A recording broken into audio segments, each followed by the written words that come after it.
YouTube, and welcome back to Goal Line Hockey. It's your boy Kevin Forte, and today we are going to be looking at the Boston Bruins. And I kind of talked about this in a video earlier this week, but I was talking about how the Boston Bruins are the team to watch for in the Eastern Conference. I know everybody's talking a lot about the Carolina Hurricanes. They're playing really well right now. They're playing extremely good hockey. That team up in New York, in Manhattan specifically, they're playing pretty well. So, where do the Bruins fit in this? Because, even looking in their own division, it's very easy to overlook the Bruins for the Leafs, for the Panthers in particular, because they are red hot right now. So, where do the Bruins stand in this? And I think what this comes down to is motivation. And the way I kind of look at the Bruins this season, I give them a lot of respect. A lot of people are kind of overlooking the Bruins. This team doesn't have Bergeron. This team doesn't have Chara. They're missing so much of what the Bruins were. But people are quickly forgetting that this is still the Spoked B, right? If I'm not mistaken, they changed it up for the 50th anniversary, but it's still the Spoked B logo. And I think a lot of people are disrespecting the Bruins for not giving them enough credit. Now, maybe this is kind of a, what's the word? It's kind of a reset, right? Because of how things ended last year. We were hyping up the Bruins all year. They were dominant as hell, and then things fell apart in the playoffs. So maybe this is sort of the undervaluing the team because we just so overvalued them all last season, and it was like, all right, well, what are you going to do in the playoffs? And that's what this comes down to. If this coaching staff can get these guys motivated from what happened last year, the Bruins are going to be golden. And more golden than the Spoked B gold that they have on their jerseys. And the reason I say that is, looking at where the Bruins have been, and look at this roster, it's not all that impressive. And this is not a knock against who's there in Boston. It's more so, we remember what this team has been for years with David Krejci and Bergeron and all the other talent they've had there. So to look at this roster today, it's kind of like, all right, well, Danton, Heinen, and Zacha is your first line? I don't know about that. So the way things have kind of unfolded in Boston, it does leave you kind of wondering, like, how much real depth does this team have? And I think they're better than people give them credit for. And they are able to utilize all their players to the best value that they can. And same thing with the defense, right? The defense, you got Kevin Shattenkirk on there, Andrew Peeke. Not too great. That top four is really solid on the blue line. I think that's a strong spot for the Bruins is, Hampus Lindholm, Carlo, McAvoy, and Grzelcyk. You don't get much better than that. And then obviously the goaltending is a huge thing for this team, just looking at what they have there with Allmark and Swayman. Now, another interesting thing to remember here, we obviously know what's happened with some of their injuries. A couple guys on IR. We've got Poitras, Forbert, and Maroon.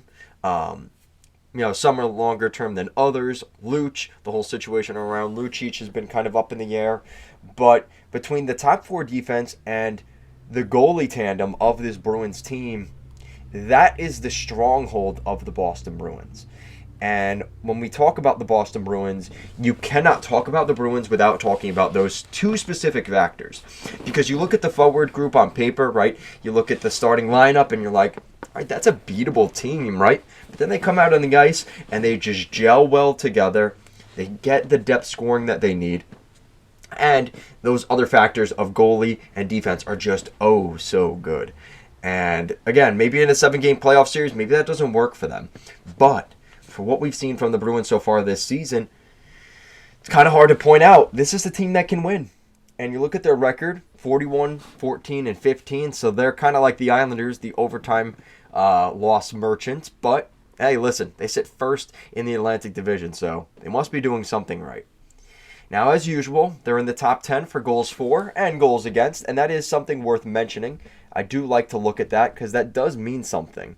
And another interesting thing I like to look at, and apologies for all the ads, that's just hockey reference, but shout out to them. Thank you for all this wonderful knowledge. So obviously their first game, they play the Rangers here, they play Philly, and those two games are good geographical rival games, I guess you could say, right? And then comes the gauntlet. They play Florida and Tampa back to back. That's going to be tough for Boston. That is going to be a huge test for them. And kind of a a good reader for where we think Boston's going to end up in their divisional standings, right? If they get home ice advantage or not, especially with Florida and potentially Tampa with how things go with the Lightning. Then you got Washington, who they're fighting for their playoff lives. Same thing for Nashville. Both those teams are underratedly difficult games. I know that they're kind of in and out of the playoffs, both of them. But those are two teams that, you don't want to play those teams right now because they're fighting for their playoff lives. Carolina has been a ripper of a team, and they get them 2 more times in 3 games, so that's going to be a difficult week. Oh, yeah, and in between that, sandwiched in between, is the Florida Panthers again, right? Then they play Pittsburgh, who that's probably one of the easier games on the schedule left, right? You got Pittsburgh and Ottawa. I would say those are the 2 easy games on the schedule, and I kind of even temper myself even saying that. And then you have Washington again. So you have Washington 2 more times, Carolina 2 more times, Florida 2 more times, and then you play 1 more time. You play the Rangers and the Flyers and the Lightning and the Predators. So, this is a schedule that is quite difficult, to be honest with you. And those 2 games against Florida are huge if they want home ice advantage. And the Lightning game is kind of a test for, this could be a team, if we end up in the 2nd seed, whether it ends up being Toronto or Tampa, that's the team we're going to end up playing in the first round of the playoffs. And if the Bruins do win the division, the Lightning could likely be the team they play in that wild card spot, right? So where things stand, I think this is a really good end of the season for the Bruins. And it's not it's not like last year where they're going to probably sit a bunch of guys and rest everybody for the playoffs. They're going to be fighting for their lives here. And maybe not in terms of making the playoffs, but in terms of, hey, listen, these are good teams that we might play. The Carolina Hurricanes, we might play them in the 3rd round, right, in the conference finals. Florida and Tampa, we could be playing those 2 teams in the first 2 rounds. So there are a lot of games here where this is a situation where the Bruins can't just sit on their morals and kind of sit back and relax. They can go out there and take some games and kind of test themselves as pre-playoff games here. I think this is a great opportunity for the Bruins. And like I kind of said in the beginning of the video, don't forget what happened last year.